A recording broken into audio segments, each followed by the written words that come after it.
Tara, samahan nyo ako. Pumunta tayo, tumingin tayo ng mga produkto na makikita natin sa may 7-Eleven dito sa may Tokyo, Japan. Tara. Pag nandito ka talaga sa 7-Eleven, no, imposibleng wala kang mabibili dito, no. So, another Japan original to, guys.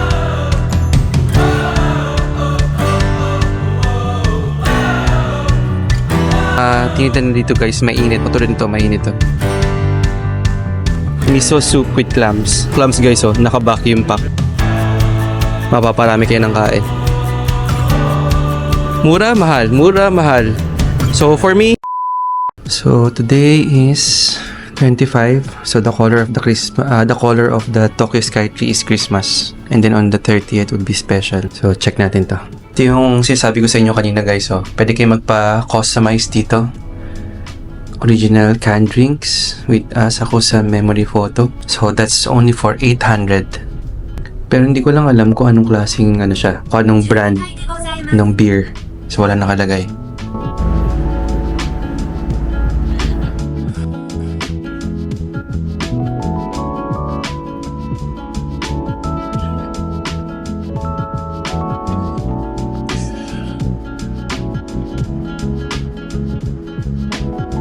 Ito ngayon, guys, yung view, no, ng Tokyo Sky Tree ngayon dito sa may hotel natin sa may 12th floor. So, meron tayong access, guys, no, dito sa roof deck nila. And this is actually the stunning view na nakikita natin ngayon, no, dito sa Tokyo. Look at this.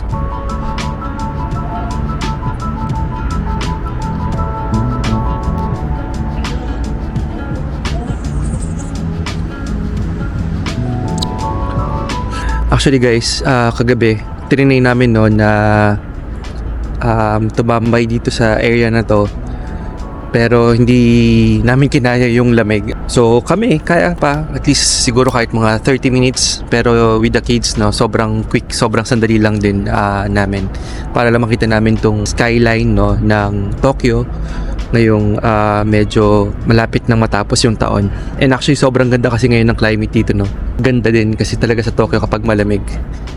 Okay, so yeah, so time to reflect and be thankful, no, for 2024, sa lahat ng blessings and sa lahat, no, ng nangyari sa atin sa travel, sa buhay natin, no, sa blessings, no, na lahat na nakita natin this year of 2024 din, guys, no, nung una tayo nakarating ng Japan.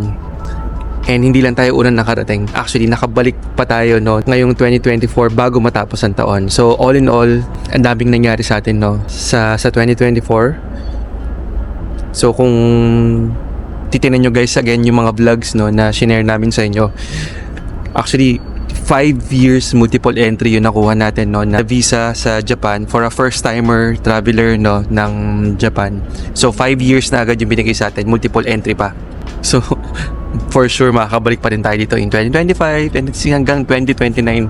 So kailangan natin bumalik-balik dito, pero siguro iba-ibang location na lang kasi twice na tayo nakapunta, guys, no, dito sa may Tokyo. So inaantay na din tayo, no, ng Sapporo, yan, Hokkaido, Osaka. Yan yung mga nag-aabang sa atin, no, na mga cities or prefectures, no, dito sa may Japan. Hopefully one of them mabisita din natin ng 2025. Mangyari lang yun, guys, no, with your help. So sana huwag nyo kalimutan, no, na mag-watch ng videos and subscribe, share and like na rin, no. Okay.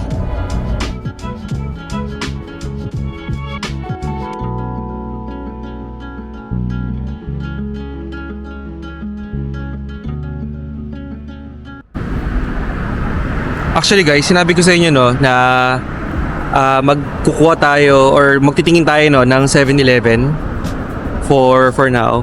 Pero kasi doon yun sa kabilang way. So medyo iniisip ko, paano kaya yun nandoon and ano ba yung mga locations na makikita na sa kabilang side. So ito, guys, yung Apa Hotel Asakusa. Ayan. Ayan, ito yung hotel namin. Ito yung Hotel Wing Select International. Dito rin yan sa may Asakusa. Okay? So lakad lang tayo this way. Ito yung Hotel Live Max.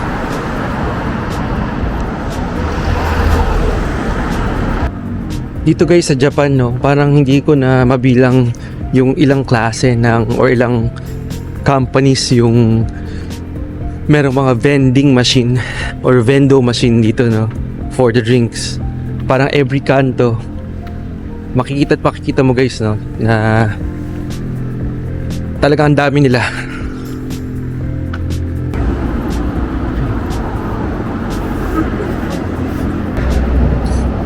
Ito pa yung isang APA Hotel. APA Hotel Asakusa Kurama Ekita. Meron isang malaking 7-Eleven doon. So siguro try natin puntahan yun. Yun na lang yung puntahan natin, doon lang tayo bibili.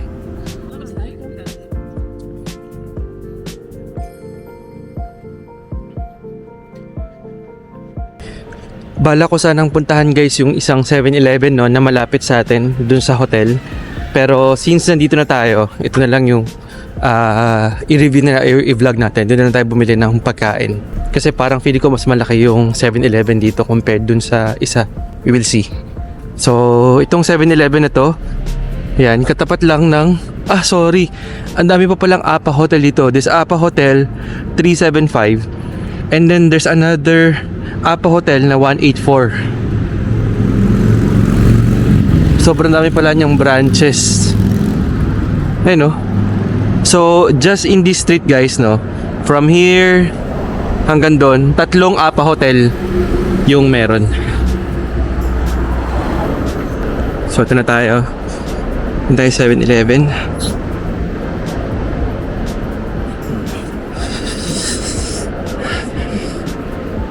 Ayun.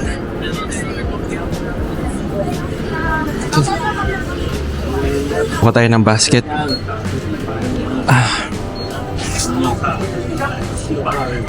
So kumuha tayo guys ng basket, no, kasi feeling ko marami tayong mabibili. Umpisa natin dito sa may mga Daiso products sila.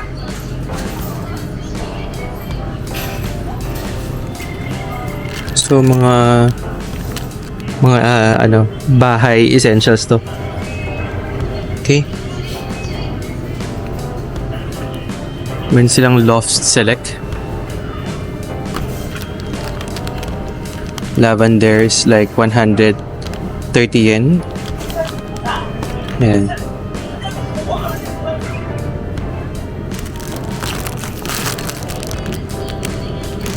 Wala siyang English translation.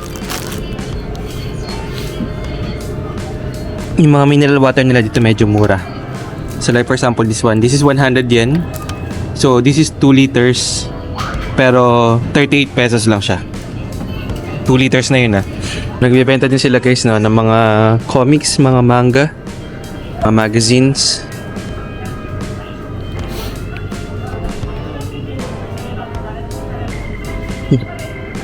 Baymax. Siyempre guys, Detective Conan. Sino bang hindi lumaki kay Detective Conan, di ba? Ito yung mini chiller, pero parang feeling ko mga functional drinks lang ito nandito. So try natin siguro bumili ng para may vitamins tayo. And then ito, try natin to. BB Chocola Sparkling S Cup. So feeling ko para siyang mga to? Mga energy drink. Pero ito, meron na tayo nito sa Pilipinas mga ganito. Biore wipes. Ano to? Gargle.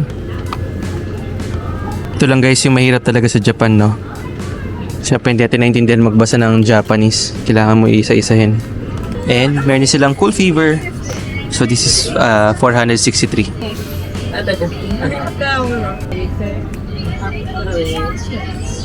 Meron din silang mga mask. This is 390 yen. This is 200.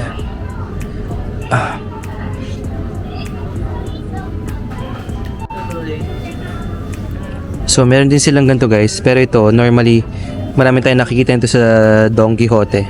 So doon na tayo bibili. Okay, so mga napkins.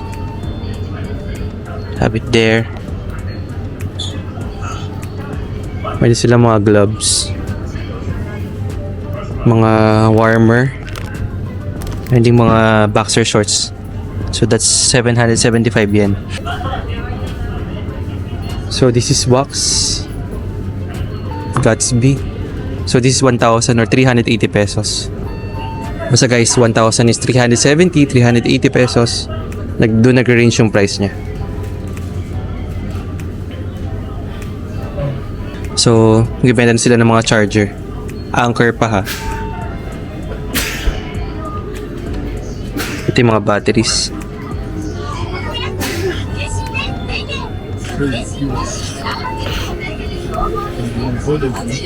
So, ball pens. Toothbrush.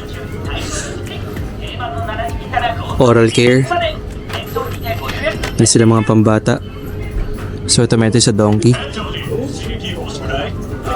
Ito mga mouthwash. Ano sila ito?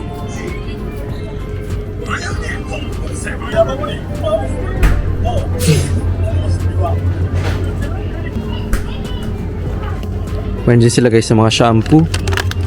So like for example to, this is Dove 248.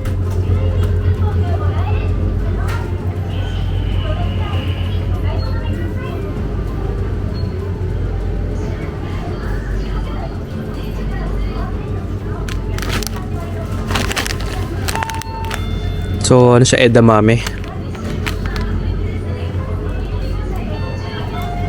So nakalagay guys, so tax free din tong 7-Eleven.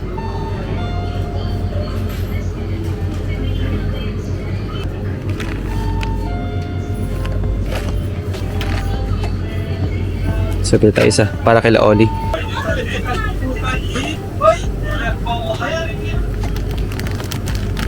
Strawberry cookies.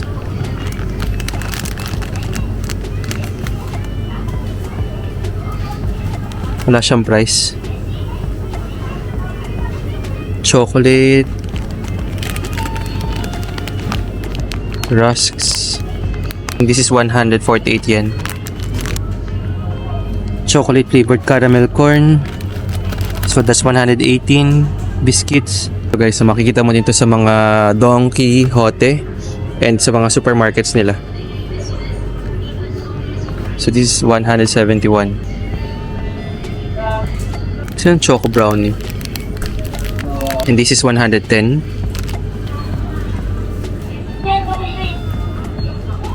Okay. Siguro try natin kumuha nito. Isa. Para kay Paolo. Isa lang choco pie. So this is 108 per piece. Almond chocolate lotte. Strawberry. Chocolate. Mga Meiji.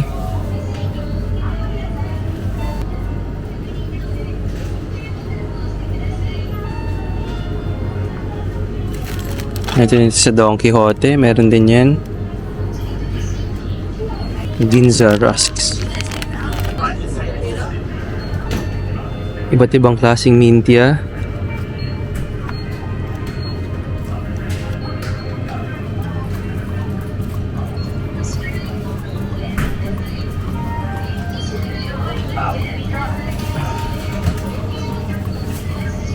Look at this guys. The flavors nila. This is cola flavor. This is cola gummy also.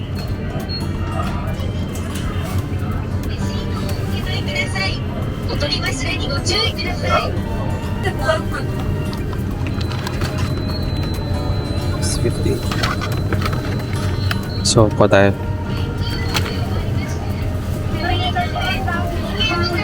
Balikan natin yung chocolate guys. Kasi feeling ko gusto to ni Paolo. Okay. Ito naman mga condiments nila dito. Bibenta din sila ng mga soy sauce, mga broth. Yan. Kompleto yan. Mga noodles, ready-made. And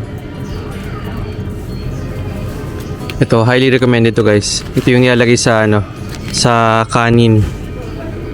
Yan, at saka sa noodles. So, magiging lasang Japanese yung pagkain ninyo. Mapaparami kayo ng kain. Ito mga delata, meron din sila dito. Yan. Mga sake, available din.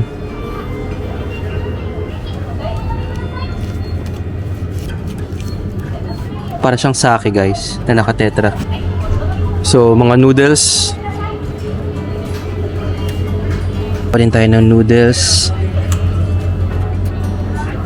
Seafood. Price is 236 ang isa. So, kuha tayo ng ito. Meron siyang meatballs. Tingnan natin isa.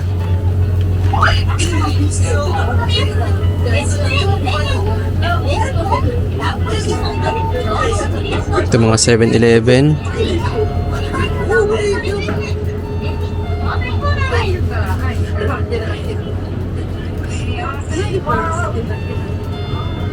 Another set of noodles. Ayan. So dito pa actually guys no. Noodles lang lahat yan.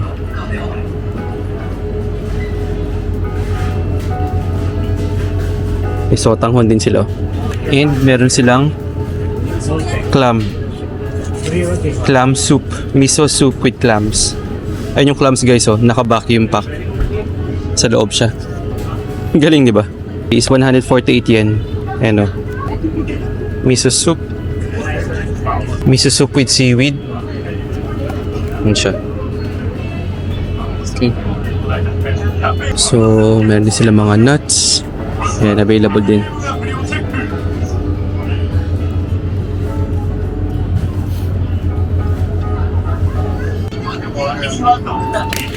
Ito, ready na to. So, ready to eat na to guys, Hindi natin mabasa kasi wala siyang nakalagay na anything in English.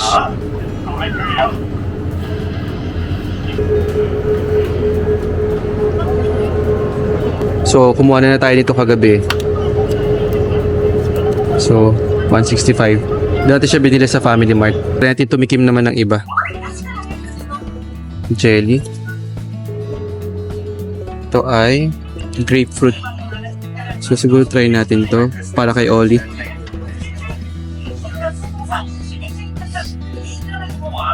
It's 98. Medyo sila guys, halo-halo na to. Smoked cheese na sausage. So per piece din siya, 358. This is also cheese.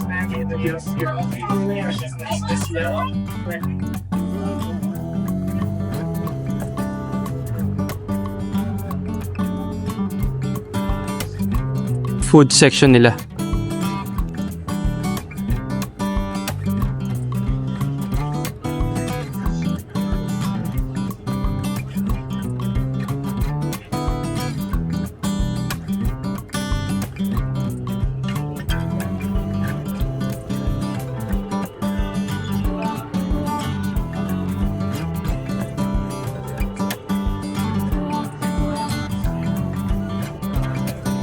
Grabe guys, Smoke rainbow trout 358, imitation crab 198.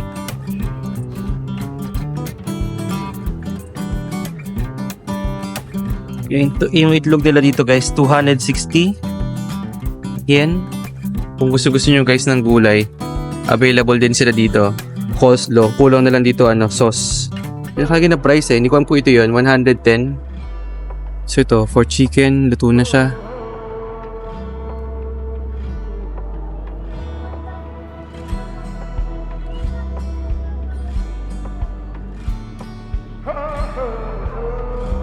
Sauce for salty cabbage, 108.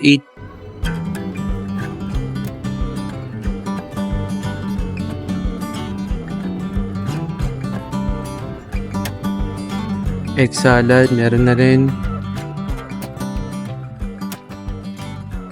Meatballs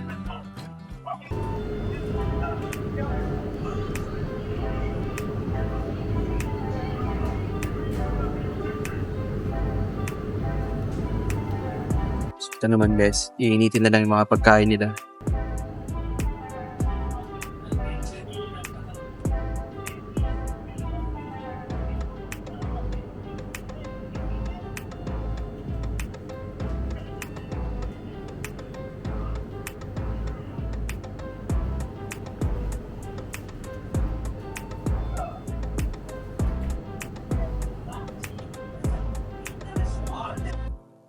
Fried potato. Tapos ito. Grabe yung egg, mayo, onion, and cheese. And chicken bouillon. So this is 328. Again. This is 218. So mabubuhay ka talaga guys, no? Dito sa may 7-Eleven. Kompleto na yung pagkain. Mapa-healthy man siya or unhealthy na pagkain, nandito lahat. This is 438. Yan.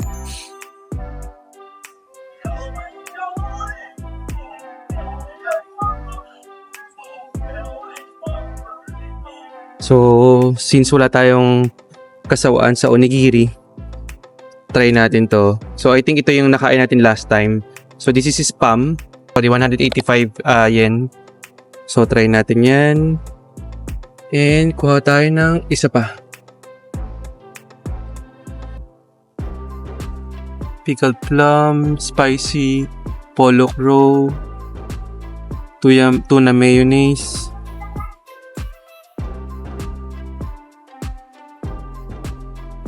Pork and soy sauce, tuna.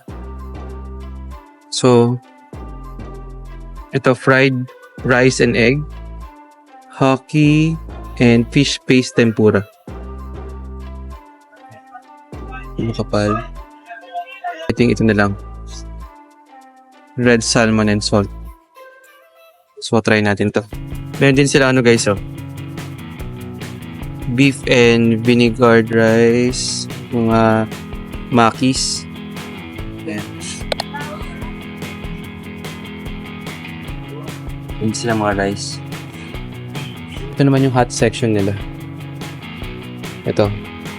So, itong mga tinitan dito guys, mainit. So, katulad nito, mainit to. Saka mainit din.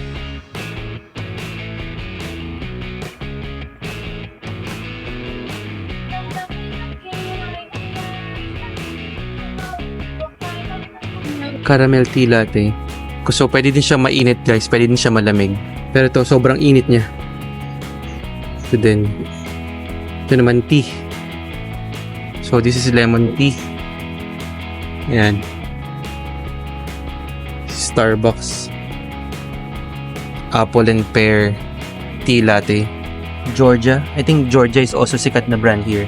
And of course, Asahi. Ano to? Grabe guys.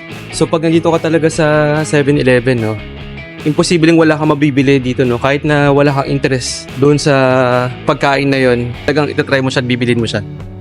So dito naman tayo guys sa mga beer. Okay. So kung di ako nagkakamali, ito yung nakikita ko guys sa TikTok no, na I think these are alcoholic drinks, no. Pero meron siyang laman, no, na lemon sa loob.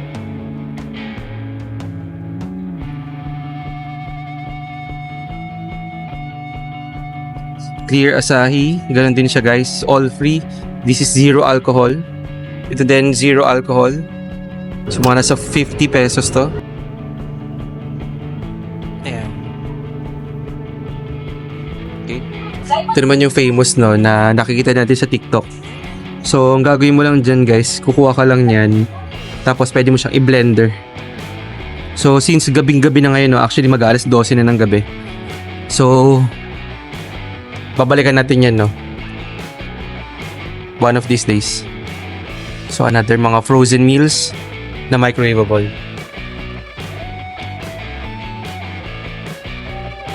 Try natin to. Patikim natin kay wifey. Ito. Kasi lagi ito na namin nakikita sa mga vlogs Yan. Okay.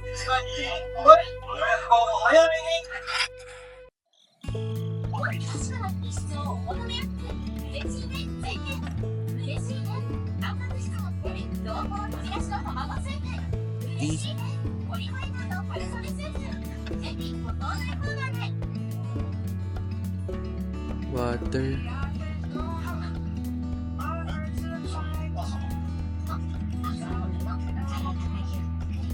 So since nandito tayo guys no sa Japan, ang kukunin natin ay itong Mitsuya cider.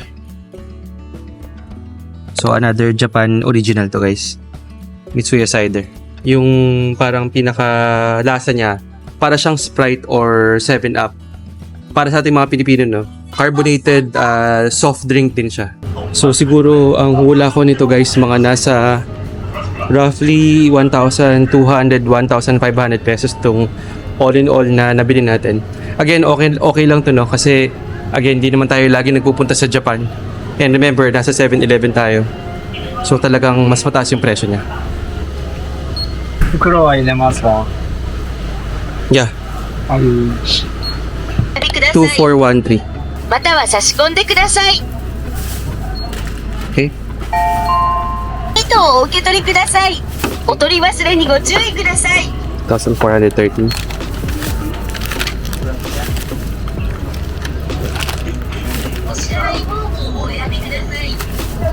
Alright, thank you. ありがとうございます。 Thank you.